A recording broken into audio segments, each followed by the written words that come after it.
What'd you guys think of the Daryl Morey quote saying that Springer's like a much more of a long-term and didn't match with the kind of the current timeline of the 76ers? If that's the case, how does he match with the timeline of this version of the Boston Celtics? Well, Brad wasn't asked about that quote because it hadn't come out yet at the time that we spoke to Brad Stevens this morning. But he said part of the reason that trade happened with a rival is because teams do evaluate players differently.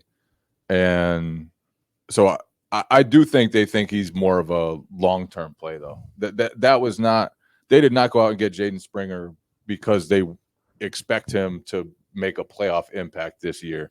They went out and got him because he's 21. He's a first-round talent.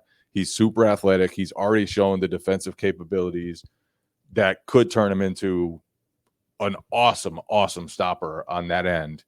But there are some warts. There's some offensive stuff for him to work through, and they're going to have him in their system to evaluate him this year and next year and then see what happens from there. Yeah, I mean, the Celtics, they're not going to have access to be able to get guys like Springer with their cap situation for the next couple of years going forward as a second-year team. So that's the type of bet that's easier for the Celtics to make right now.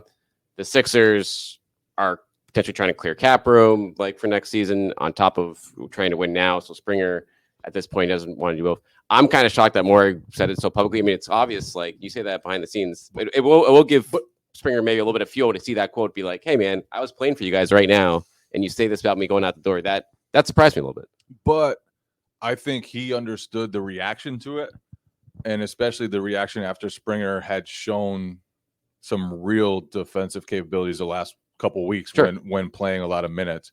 And so Morey probably felt the need to just explain himself. Right. No, I understand why he. And so I think that's why he was as honest there as he was.